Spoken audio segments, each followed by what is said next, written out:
நீண்ட பிரயாணத்திற்கு பிறகு கார் சென்னையின் அந்த பெரிய வீட்டின் முற்றும் வந்து நின்றது. கார் சத்தம் கேட்டு அவசர அவசரமாக வெளியே வந்தனர் கற்பகமும் வேதநாயகமும். வாப்பா ஈஸ்வர், வா அருமா. சந்துரு, பிரயாணம் எல்லாம் சௌக்கியமா இருந்ததா என்று கேட்டபடி வரவேற்பறைக்கு அழைத்து சென்றார் கற்பகம். வேதநாயகம் சிரித்த முகத்தோடு, பயண களைப்பெல்லாம் அப்புறம் பேசிக்கலாம் கற்பகம், முதல்ல 3 பேரையும் போய் மேலே குளிச்சுட்டு வர சொல்லு, சாப்பாடு தயாரா இருக்கு என்றார். ஆமாம்மா, குளிச்சுட்டு சீக்கிரம் வாங்கப்பா என்று தாய்மையுடன் வழி அனுப்பி வைத்தார் கற்பகம். மூவரும் அவரவர் அறைக்கு சென்று பயண களைப்பு தீர குளிச்சுவிட்டு வேறு ஆடைகளுடன் கீழே உணவு மேஜைக்கு வந்தனர். டைனிங் டேபிளில் சுட சுட சாதம் மணக்க மணக்க காரக்குழம்பு காய்கறிகள் என விருந்தே காத்திருந்தது. எல்லோரும் அமர்ந்து சாப்பிடத் தொடங்கிய அந்த வேளையில் திடீரென அந்த பெரிய அறையில் ஒருவித மௌனம் சூழ்ந்தது. யாருமே தங்களுக்குள் பேசிக்கொள்ளவில்லை. அனைவரது முகத்திலும் ஒரு சிறு சோகம் நிழல் படிந்திருந்தது. அந்த சோகத்திற்கு ஒரே ஒரு காரணம்தான் இருந்தது. வீட்டின் கடைக்குட்டி தாரணி அங்கே இல்லாததுதான். எப்பொழுதும் உணவருந்தும் நேரத்தில் அந்த வீடே ரகளைப்படும். தாரணி பக்கத்தில் அமர்ந்து கொண்டு சந்துருவின் தட்டில் இருக்கும் அப்பளத்தை பிடுங்குவதும், அம்மா சந்துரு என்ன பாருங்களே என்று சினுங்குவதும், வேதநாயகத்திடம் செல்லம் கொஞ்சி தனக்கு வேண்டியதை சாதிப்பதும் என அந்த இடமே கலகலப்பாக இருக்கும். ஆனால் இன்று அவளது வழக்கம் போல அமரும் அந்த சாய்வு நாற்காலி காலியாக கிடந்தது. வேதநாயகம் தட்டில் இருந்த உணவை பிசைந்தபடியே காலியாக இருந்த அந்த சேரை பார்த்து பெருமூச்சு விட்டார். கற்பகத்தின் கண்களில் லேசாக கண்ணீர் துளித்தது. என்னவோ தெரியலப்பா, தாரணி பிறந்ததுல இருந்து ஒரு நாள் கூட இந்த வீட்டை விட்டு எங்கேயும் தனியா போனதில்லை. இங்க சாப்பாடு மேஜையில அவ இல்லாம சாப்பிட்றதுக்கே தொண்டையில இறங்க மாட்டேங்குது என்று உணர்ச்சி வசப்பட்டார். சந்துரு தன் தட்டை பார்த்தபடியே, ஆமாமா, எப்பவும் என் தட்டுல கை வச்சு சண்டை போடுவா. இன்னைக்கு அவ இல்லாம அமைதியா சாப்பிடுறது ஏதோ மாதிரி இருக்குமா என்று குரல் தழுக்க கூறினான். குடும்பத்தின் இந்த சோகத்தை பார்த்த ஆருத்ராவிற்கு மனம் நெகிழ்ந்தது. உடனடியாக தான் தலையிட்டு அந்த சூழலை மாற்ற விரும்பினான். ஆருத்ரா புன்னகையோடு, அத்தை, மாமா, ஏன் எல்லாரும் இப்படி சோகமா இருக்கீங்க? தாரணி என்ன ரொம்ப தூரத்துலயா இருக்கா? அவ சந்தோஷமா தன் புருஷன் கூட ஊட்டியில இருக்கா அத்தை. என்ன ஒரு வாரத்துல அவளும் ரிஷியும் சென்னைக்கு வந்துடுவாங்களே என்று அன்போடு கூறினாள். தானேஸ்வர் மனைவியை பெருமையுடன் பார்த்துவிட்டு, ஆறு சொல்றதும் சரிதாம்மா, தாரிணி இன்னும் ஒரு வாரத்துல இங்க வந்துடுவான். அது மட்டும் இல்லாம அவ லண்டன் போறதுக்குள்ள நாம எல்லோரும் சேர்ந்திருக்க போறோம். தேவையில்லாம கவலைப்பட்டு உடம்பை கெடுத்துக்காதீங்க என்றான். ஆருத்ராவின் மென்மையான பேச்சும் தானேஸ்வரனின் ஆறுதலும் கற்பகத்தின் மனதை லேசாக்கியது. சரிதான் அருமா, நீ சொல்றதும் சரிதான். பொண்ணு சந்தோஷமா வாழ போறான், நாம எதுக்கு கண் கலங்கணும் என்று கண்ணீரை துடைத்து கொண்டு மீண்டும் பரிமாற தொடங்கினார். ஆருத்ரா தன் கணவனை நிமிர்ந்து பார்க்க தானேஸ்வர் மேஜைக்கு கீழே ரகசியமாக அவளது கையை பிடித்து அழுத்தி, சூப்பரா பேசினடி என் பொண்டாட்டி என்பதை போல பார்வையாலேயே அவளை பாராட்டினான். ஆருத்ராவின் வெட்க புன்னகையோடு அந்த உணவு வேளையின் சோகம் மெல்ல விலகி மீண்டும் குடும்பத்தின் கதகதப்பு திரும்பியது. உணவு முடிந்த அனைவரும் அவரவர் அறைக்கு சென்ற பிறகு தானேஸ்வரும் ஆருத்ராவும் தங்கள் அறைக்குள் நுழைந்தனர். கதவை தாளிட்ட அடுத்த நொடியே பின்னிலிருந்து ஆருத்ராவை தன் பலமான கைகளால் அப்படியே அள்ளி அணைத்து கொண்டான் ஈஸ்வர். அவனது மார்பின் கதகதப்பும் தாடியின் மெல்லிய உரசலும் அவளது கழுத்து பகுதியில் பட்டபோது ஆருத்ராவுக்குள் ஒரு சுகமான சிலிர்ப்பு ஓடியது. அவளது மனம் குளிர்ந்து லேசானது. ஈஸ்வர் என்று ஆருத்ரா மெல்லிய குரலில் முணுமுணுத்தபடி அவனது அணைப்பிற்குள் தன் உடலை மேலும் தளர்த்தி சாய்த்து கொண்டாள். என்னடி என் பொண்டாட்டி, வீட்டுல எல்லோரோட சோகத்தையும் உன்னோட அன்பான பேச்செல்லாம் மாத்திட்ட. ஆனா என் மனசுல இருக்கிற ஏகப்பட்ட ஆசைய யாரடி மாத்துறது என்று அவளது காதோரம் உதடுகளை உரசி குறும்போடு கேட்டான் தியானேஸ்வர். அவன் அவளை மெதுவாக தன் பக்கம் திருப்பி நிறுத்தினான். மின்விளக்கின் மெல்லிய மஞ்சள் வெளிச்சத்தில் ஆருத்ராவின் முகம் வெட்கத்தால் செம்பருத்தியாய் சிவந்திருந்தது. அவளது கூந்தலை ஒதுக்கி அவளது நெற்றியில் தன் ஆழமான அன்பை பதித்தான். அவனது விரல்கள் அவளது இடுப்பு வளைவை மென்மையாக வருடி தன் உடலோடு இன்னும் இறுக்கமாக பிணைத்து கொண்டன. ஆருத்ரா தன் இரு கைகளாலும் ஈஸ்வரனின் கழுத்தை சுற்றி வளைத்து பிடித்து கொண்டாள். அவளது கண்களில் தெரிந்த கட்டுக்கணங்காத காதலையும் சரணாகதியையும் கண்ட ஈஸ்வரனுக்குள் காதலினின் வேகம் அதிகரித்தது. அவளது மென்மையான இதழ்களை தன் இதழ்களால் சிறைப்பிடித்தான். அது அவளது காயங்கள் அனைத்தையும் ஆற்றும் ஒரு தூய்மையான தாம்பத்திய மொத்தமாக அமைந்தது. அவளை அப்படியே கைகளில் அள்ளி எடுத்துச் சென்று படுக்கையில் கிடத்தினான். அவளது புடவையின் தளர்வுகளிலும் கூந்தலின் நறுமணங்களிலும் தன் நிலையை மறந்தான் தியானேஸ்வர். அவளது ஒவ்வொரு அசைவிலும் மெல்லிய முணுமுணுப்புகளிலும் காதலின் புது ராகம் ஒலித்தது. இருவரின் மூச்சுக்காற்றும் ஒன்றோடு ஒன்று கலந்து அறையின் குளிரை போக்கியது. தன் மனைவியின் விருப்பத்திற்கும் உணர்வுகளுக்கும் முழு மதிப்பு கொடுத்து அவளை தன் வசப்படுத்தினான் ஈஸ்வர். ஆருத்ராவும் தன் கணவனின் அளவற்ற அன்பில் முற்றிலும் கரைந்தாள். கடந்த காலத்தின் வடுக்களோ எதிர்காலத்தை பற்றிய பயங்களோ இன்றி அந்த இரவின் நிசப்தத்தில் இரு உடல்களும் ஒரே உயிராக பிணைந்தன. தாம்பத்திய கூடலில் சுகமான களைப்பில் தியானேஸ்வரனின் மார்பில் தலை சாய்ந்து ஆழ்ந்த உறக்கத்தில் இருந்தாள் ஆருத்ரா. ஆனால் இரவின் நிசப்தத்தை கிழித்து கொண்டு அவளது கனவுக்குள் மான்சின் கொடூரமான உருவம் நஞ்சை கக்கும் வஞ்சக சிரிப்பும் வந்து அச்சுறுத்தியது. எல்லாத்தையும் எல்லார்கிட்டையும் சொல்லி உன் மானத்தை நடு ரோட்டில் வாங்கிடுவேன். மான்சியின் அந்த மிரட்டல் குரல் ஒலிக்க ஆருத்ரா உடலெங்கும் வேர்த்து விறுவிறுக்க தூக்கத்திலிருந்து திடுக்கிட்டு எழுந்தாள். இதயம் வேகமாக துடிக்க பக்கத்தில் உறங்கிக் கொண்டிருக்கும் கணவனை பார்த்தாள். தியானேஸ்வர் எந்த கவலையுமின்றி தன் மனைவியின் சாந்தமான நினைவுகளோடு அமைதியாக உறங்கிக் கொண்டிருந்தான். அவனது உறக்கம் கலைந்துவிடக் கூடாது என்பதற்காக பொறுமையாக சத்தமில்லாமல் கட்டிலை விட்டு எழுந்தாள் ஆருத்ரா. மெல்ல நடைபயின்று குளியலறைக்கு சென்று கதவை சாத்தினாள். கண்ணாடியின் முன் நின்று தன் பிம்பத்தை பார்த்தவளுக்கு மான்சி சொன்ன வார்த்தைகள் ஒவ்வொன்றாக நினைவுக்கு வந்து நெஞ்சை பிழிந்தன. என்னடா இது, நிஜத்துலதான் நிம்மதியை கெடுத்தானா? இப்போ கனவுல கூட வந்து பயமுறுத்துறாளே என்று வேதனைப்பட்டான். ஆனால் அடுத்த கணமே அவளது மனதிற்குள் ஒரு புது மாற்றம் பிறந்தது. நான் ஏன் இவளுக்கு பயப்படணும்? நான் எந்த தப்பும் பண்ணலையே. என் ஈஸ்வர் என் மேல வச்சிருக்கிற அன்பும் நம்பிக்கையும் உண்மையானது. அப்படி இருக்கும்போது ஒரு துரோகியோட மிரட்டலுக்கு பயந்து நான் ஏன் என் குடும்பத்தோட சந்தோஷத்தையும் என் புருஷனோட நிம்மதியும் இழக்கணும்? இனிமே எது வந்தாலும் பார்த்துக்கலாம். என் ஈஸ்வர் எனக்கு துணையா இருக்கும்போது நான் எதுக்கும் அஞ்ச மாட்டேன் என்ற துணிவுடன் ஒரு உறுதியான முடிவுக்கு வந்தாள். தன் முகத்தில் குளிர்ந்த நீரை அடித்து கழுவிக்கொண்டு துண்டால் துடைத்தாள். அவளது கண்களில் இருந்த பயம் விலகி ஒரு புதிய தைரியமும் தன்னம்பிக்கையும் ஜொலித்தது. அறையை விட்டு வெளியேறி சத்தமில்லாமல் கீழே சமையல் அறைக்கு சென்றாள் ஆருத்ரா. காலை நேரத்து அமைதியில் தன் கணவனுக்கு பிடித்த ஏலக்காய் தட்டியிட்ட மணமணக்கும் காப்பியை ஆசையோடு தயார் செய்தாள். ட்ரேயில் காப்பி கப்பை எடுத்துக்கொண்டு மீண்டும் மாடி அறைக்கு வந்தாள். கட்டிலில் தியானேஸ்வர் மெல்ல கண் விழித்து தன் மனைவியை தேடிக்கொண்டிருந்தான். ஆருத்ரா புன்னகையோடு அவன் அருகே வந்து, ஈஸ்வர் குட் மார்னிங் என்று காப்பியை நீட்டினாள்.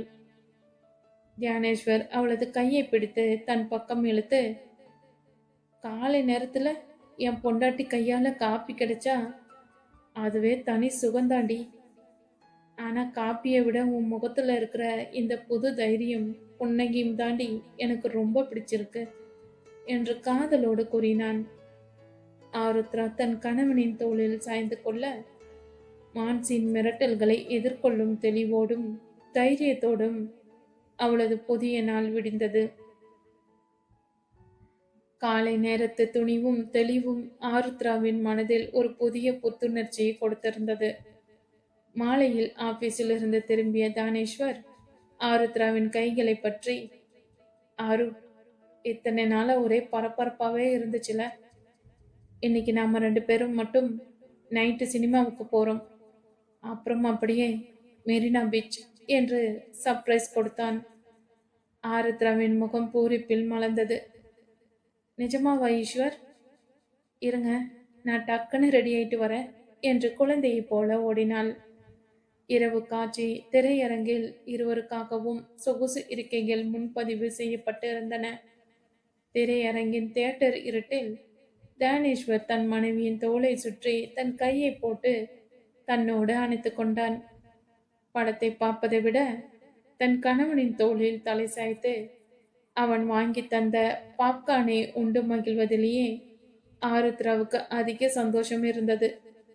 நடுநடுவே தானேஸ்வர் அவளது காதோரம் கடித்து காதலை பரிமாற திரையரங்கின் குளிரையும் தாண்டி இருவருக்குள்ளும் காதலின் வெதுவெதுப்பு பரவியது. சினிமா முடிந்து வெளியே வந்ததும் தானேஸ்வர் காரை நேராக மெரினா கடற்கரையை நோக்கி செலுத்தினான். இரவின் அமைதியில் சலசலக்கும் கடல் அலைகளின் ஓசையும் குளிர்ந்த கடற்காற்றும் அவர்களை வரவேற்றன. இருவரும் செருப்புகளை கழற்றி கையில் பிடித்துக்கொண்டு நனைந்த மணலில் கால் அடிமேல் கால் வைத்து மெல்ல நடந்து சென்றனர். அலையில் வந்து ஆருத்ராவின் காலை தொட்டு சென்ற போது அவளுக்குள் மகிழ்ச்சி. முழுமையாக தன் கணவனுடன் அந்த அழகான தருணத்தை என்ஜாய் செய்ய தொடங்கினாள். அப்பொழுது தூரத்தில் சுட சுட மிளகாய் பஜ்ஜியும் சொண்டலும் விற்கும் கடையை கண்ட ஆருத்ரா, ஈஸ்வர், எனக்கு பஜ்ஜி வேணும் என்று அடம்பிடித்தாள். ஏண்டி, இப்பதானே தியேட்டர்ல பெரிய பாப்கார்னு காலி பண்ணுன, வயிற்றுக்கு எதுவும் ஆகாதா என்று தியானேஸ்வர் கவலையோடு கேட்க, அதெல்லாம் ஒன்றும் ஆகாது. புருஷன் பக்கத்துல இருக்கும்போது பஜ்ஜி சாப்பிட்ற சுகமே தனி என்று அவனது கையை பிடித்து இழுத்து சென்றாள். இருவரும் சுட சுட மிளகாய் பஜ்ஜியை வாங்கி சாப்பிட தொடங்கினர். ஆருத்ரா ஒரு பெரிய காரமான பஜ்ஜியை கடித்துவிட்டு ஐயோ காரம் என்று நாக்கை தொங்க போட தியானேஸ்வர் பதறி போய் கடையில் இருந்த தண்ணீரை வாங்கி அவளுக்கு கொடுத்தான். உனக்கு எதுக்கடி இவ்வளோ பெரிய பஜ்ஜி என்று அவன் சிரிக்க, ஆருத்ரா காரத்திலும் சிரித்து கொண்டே, நீங்களும் சாப்பிடுங்க ஈஸ்வர் என்று பாதி கடித்த பஜ்ஜியை அவனது வாயில் திணித்தாள்.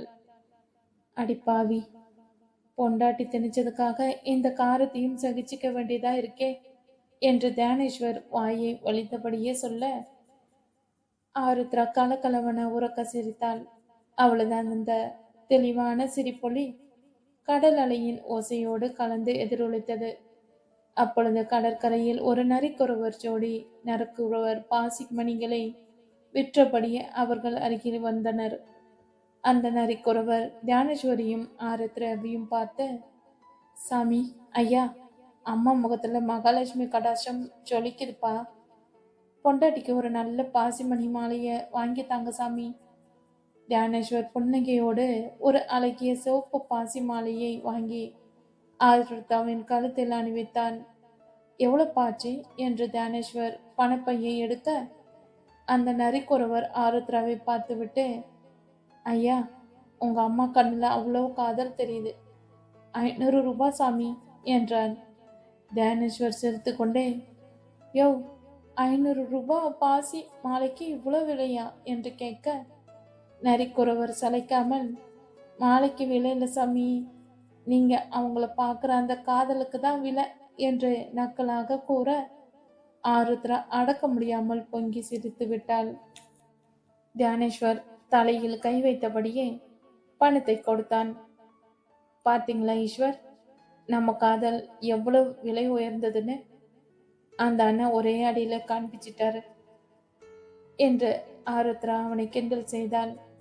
அலைகள் அடிக்கும் கரையின் ஓரத்தில் அமர்த்து தியானேஸ்வர் ஆருத்ராவை பின்னாலிருந்து கட்டி அணைத்துக் கொள்ள அவனது மார்பில் சாய்ந்து கொண்டாள் ஆருத்ரா. ஈஸ்வர், இந்த நிமிஷம் இப்படியே உறைஞ்சு போயிடக்கூடாதா? உங்க கூட இருக்கிற ஒவ்வொரு நொடியும் எனக்கு அவ்வளவு சந்தோஷமா இருக்கு என்று நெகிழ்ச்சியோடு கூறினாள். தியானேஸ்வர் அவளது தலையில் முத்தமிட்டு, என் பொண்டாட்டி முகத்துல இந்த சிரிப்பு இருந்தா போதும்டி.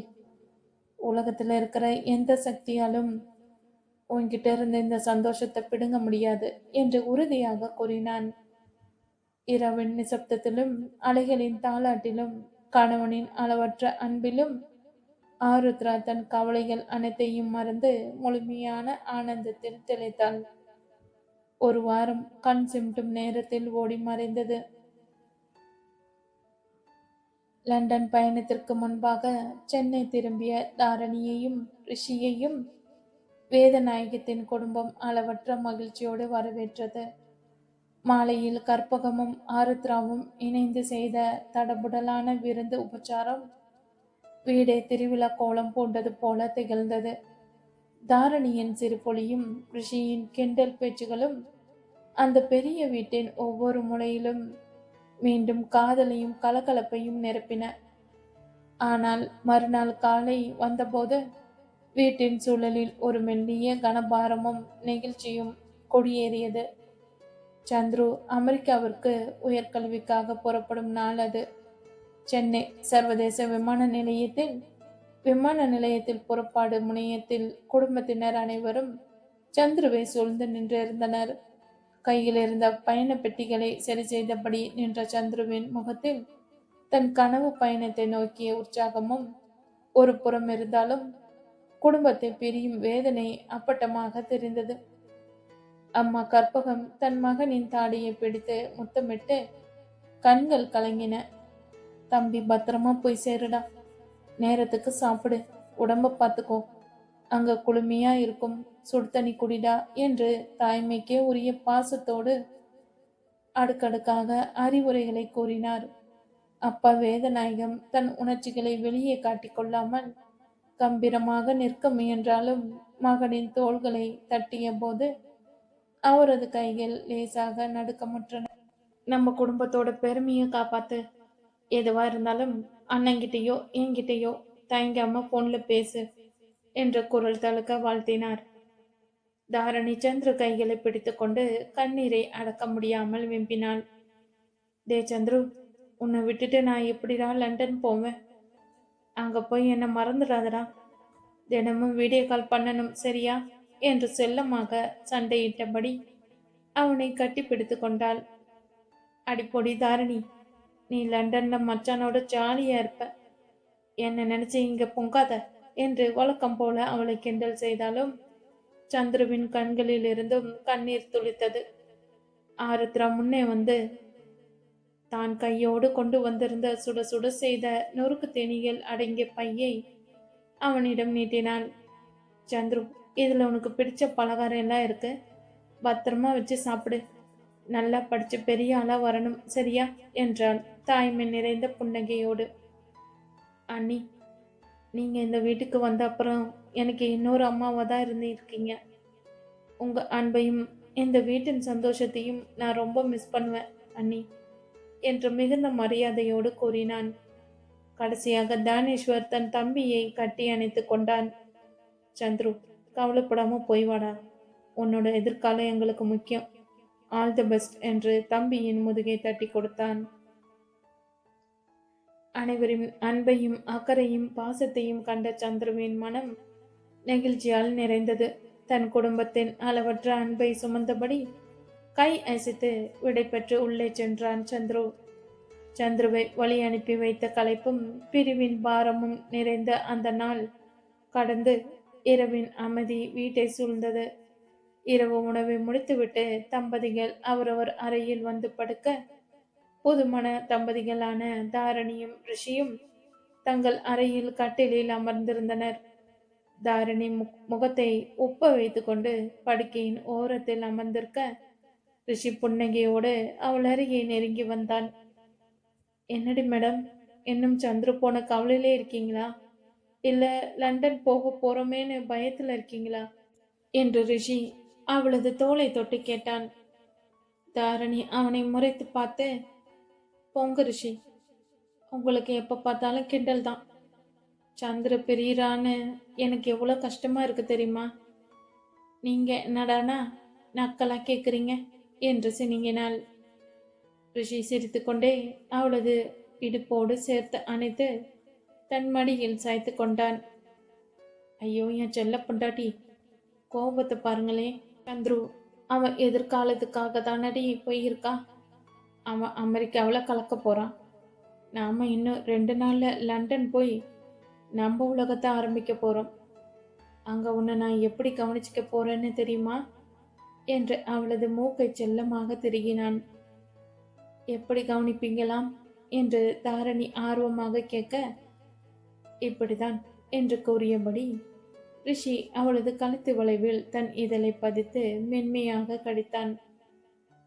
ஐயோ ரிஷி, விடுங்க, கடிச்சு வச்சிட்டீங்க என்று தாரணி கோச்சத்தில் நெளிந்து அவனது மார்பில் கை வைத்து தள்ள முயன்றாள்.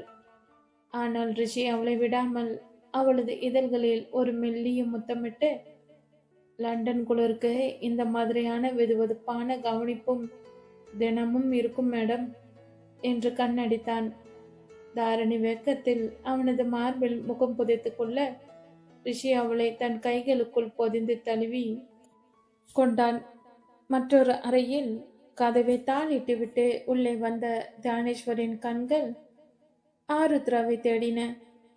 தினமும் தாபத்தோடு தன் மனைவியை அள்ளி அணைக்கும் அவனது ஆண்மையின் வேகம் இன்று இன்னும் கூடுதலாக இருந்தது. ஆருத்ராவை கட்டிலில் காணாமல் அவன் அறை முழுதும் தேட, மூலையில் தரையில் மெத்தை விரித்து படுத்திருந்தாள் ஆருத்ரா. இதை கண்டதும் தானேஸ்வருக்கு தாங்க முடியவில்லை. பதறி அடித்துக்கொண்டு ஓடி வந்து அவள் அருகே மண்டியிட்டான். ஆரு, என்னடியாச்சு? ஏன் கீழே படுத்திருக்க? உடம்புக்கு ஏதாச்சும் முடியலையா? தலைவலிக்குதா? காய்ச்சலாடி? ஏன் என்கிட்ட சொல்லல என்று அடுக்கடுக்காக கேள்விகளை தொடுத்து அவளது நெற்றியிலும் கன்னத்திலும் கை வைத்து துடித்தான். அவனது அளவற்ற பதற்றத்தையும் தவிப்பையும் பார்த்த ஆருத்ராவிற்கு சிரிப்பை அடக்க முடியவில்லை. அவளது கண்கள் அகல விரிய கலகலவென சிரித்தாள். ஏண்டி சிரிக்கிற? இங்க எனக்கு பயத்துல உயிரே போகுது. என்ன ஆச்சுன்னு சொல்லுடி என்று ஈஸ்வர் மீண்டும் பதறினான். ஆருத்ரா மெல்ல அவன் அருகே நிமிர்ந்து தானேஸ்வரின் காதோரம் உதடுகளை கொண்டு சென்று, ஈஸ்வர், எனக்கு இன்னைக்கு வீட்டுக்கு தூரம், 3 நாள் ஆகும் என்ற ரகசியமான குரலில் சொன்னாள். இதை கேட்ட அடுத்த நொடி தானேஸ்வரின் முகத்தில் இருந்த பதற்றம் மறைந்து ஒரு ஏமாற்றமும் தாபமும் கூடிய தவிப்பு வந்து கொடியேறியது. தினமும் அவளை தன் மார்போடு இறுக்கி அணைத்து அவளது இதழ் அமுதத்தை அருந்தி தாம்பத்திய சுகத்தில் திளைக்கும் அவனது ஆண்மையின் வேகத்திற்கு இன்று பெரிய அணை போடப்பட்டது போலாகிவிட்டது. மேலும் இந்த நாட்களில் அவளை அணைத்து தூங்க கூட முடியாதோ என்ற நினைப்பே அவனை பைத்தியம் அடிக்க வைத்தது. என்ன செய்வதென்று தெரியாமல் குழம்பி போய் அங்கேயும் இங்கேயும் நடந்தான். பிறகு கட்டிலில் போய் விழுந்து விரக்தியில் அங்கும் இங்கும் புரண்டு படுத்தான். கட்டிலில் அவன் தவிப்பதை பார்த்த ஆருத்ராவிற்கு சிரிப்பு தாங்கவே இல்லை. வயிற்றை பிடித்து கொண்டு கட்டிலை பார்த்து பாசத்தோடு சிரித்தாள். திடீரென கட்டிலில் இருந்து குதித்து எழுந்த தியானேஸ்வர், நான் இங்க தாபத்துல வேதனைப்படுற, நீ என்னன்னா அங்க உட்கார்ந்து சிரிச்சிட்டு இருக்கியா? இருடி வர என்று செல்லமாக கொபித்தபடி கீழே வந்தான். ஆருத்ரா பதறி போய், ஈஸ்வர், என்ன பண்றீங்க? நீங்க மேல படுங்க என்றாள். முடியாதடி என்று சொல்லி அவனும் தரையில் இருந்த மெத்தையில் அவள் அருகே படுத்துக்கொண்டான். ஆருத்ரா அவனை விளக்க முயல தியானேஸ்வர் அவளது முகத்தை பார்த்து, பயப்படாதடி என் செல்லக்குட்டி, நான் உன்னை தொந்தரவு பண்ண மாட்டேன், பக்கத்துல கட்டி பிடிச்சு மட்டும் படுத்துக்கிறேன், சரியா என்று கொஞ்சியபடி அவளது முதுகு பக்கமாக வந்து அமர்ந்தான். அவளது முதுகு வளைவில் தன் கையை இறுக்கமாக சுற்றி அவளை தன் மார்போடு ஒட்டி அணைத்து கொண்டான். தானேஸ்வரின் சூடான மூச்சு காற்று ஆருத்ராவின் நனைந்த பிடரியிலும் முதுகிலும் பட்டு தெரித்தது. அந்த வெதுவெதுப்பான அணைப்பும் அவனது உடலின் கதகதப்பும் ஆருத்ராவிற்குள் சொல்ல முடியாத ஒரு காதல் சுகத்தையும் கிளர்ச்சியையும் ஏற்படுத்தியது. அவனது தாபத்தின் ஆழம் அவளது நரம்புகள் எல்லாம் காதலை பாய்ச்சியது. ஈஸ்வர், என்னாலையும் முடியலடா என்று முணுமுணுத்த ஆருத்ரா மெல்ல அவன் பக்கம் திரும்பினாள். கணவனின் காதலாலும் நிறைந்த கண்களை பார்த்தவள் தானேஸ்வரின் கன்னங்களை இரு கரங்களாலும் பற்றி அவனது தடித்த இதழ்களில் தன் இதழை பதித்தாள்.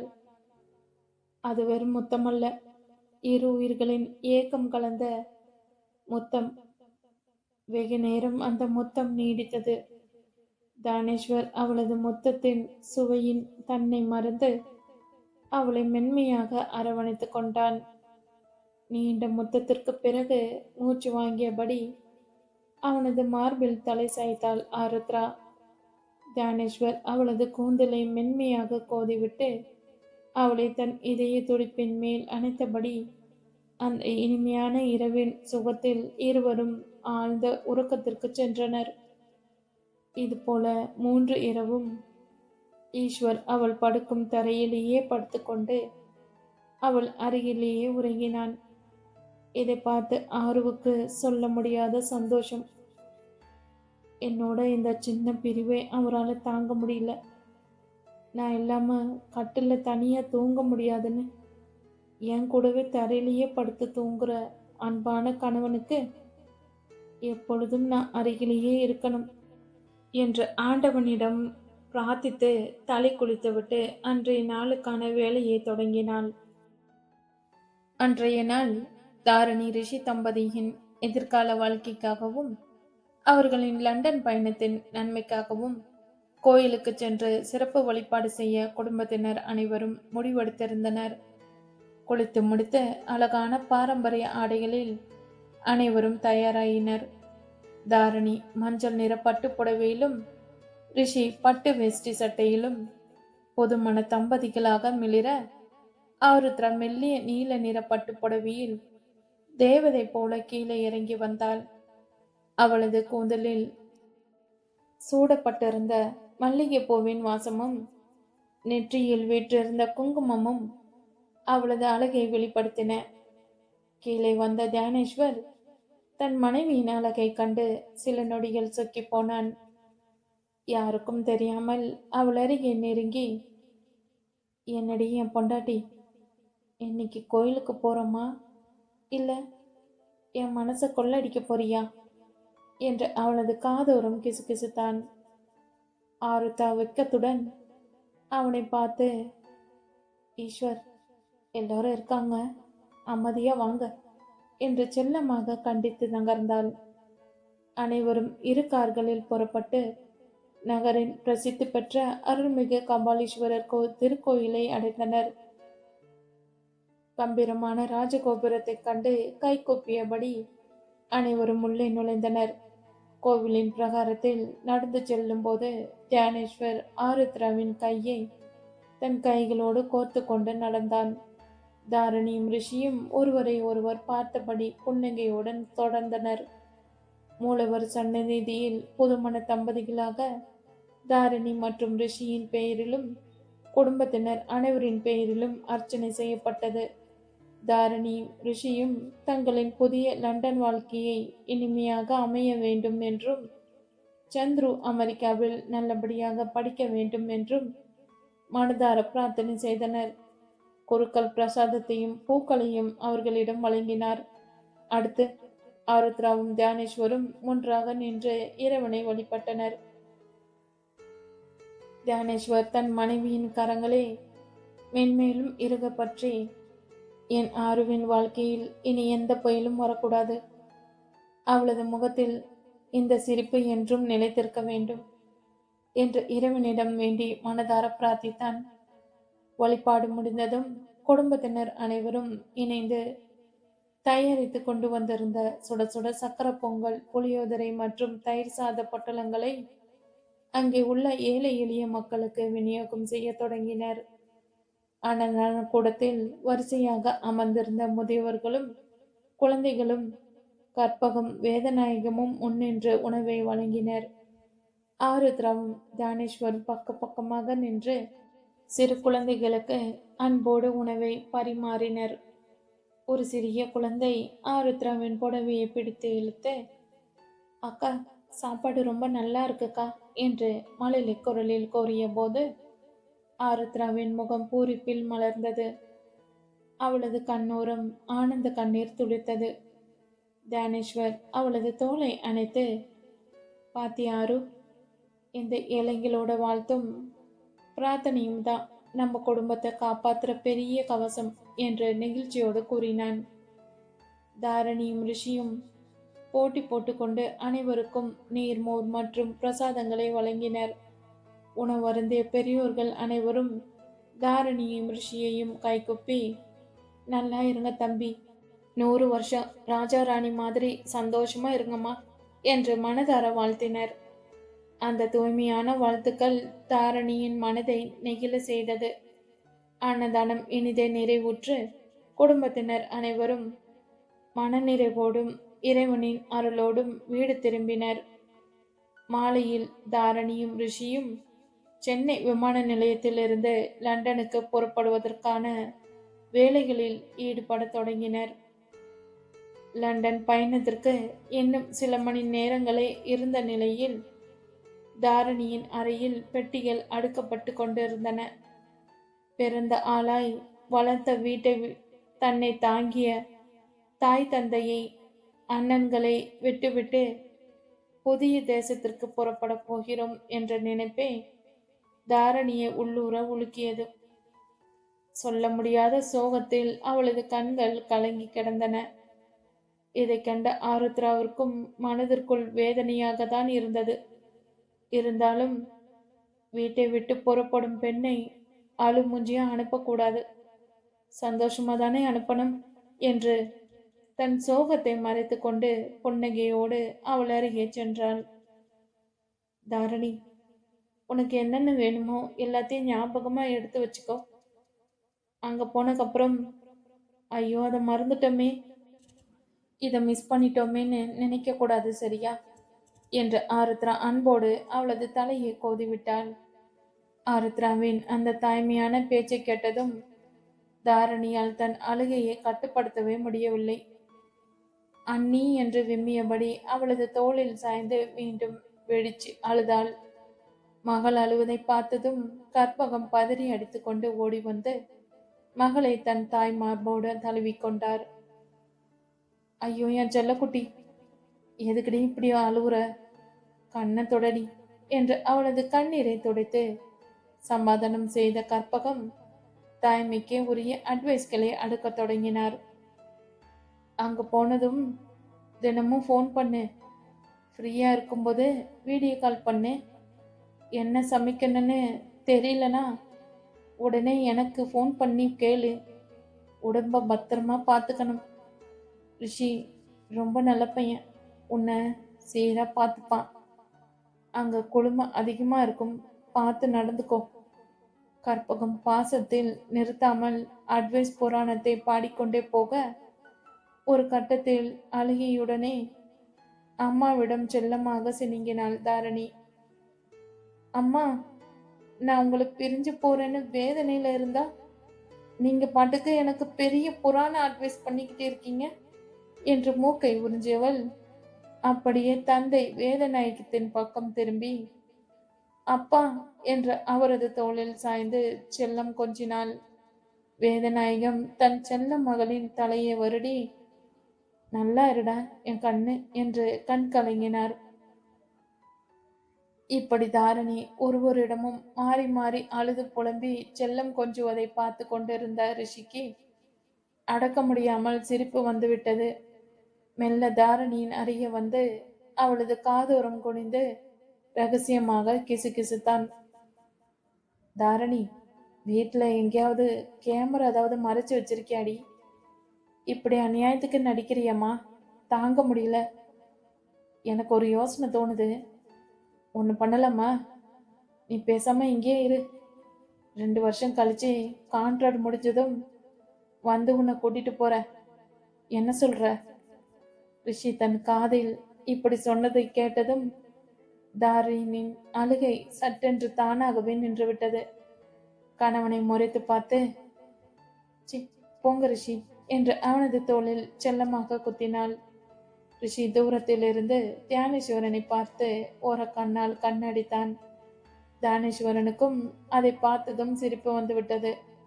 ஏனென்றால் அவனும் புதுமண தம்பதிகளின் காதலையும் பிரிவின் ஏக்கத்தையும் அனுபவித்து கொண்டிருப்பவன் தானே. அதே நேரம் தியானேஸ்வரின் பார்வை மெல்ல ஆருத்ராவின் மீது படிந்தது. அவளை ஓர கண்ணால் சைட் அடிக்க தொடங்கினான். 3 நாட்கள் ஆருத்ராவிற்கு வீட்டின் தூரம் என்பதால் தள்ளி இருந்தாயிற்று.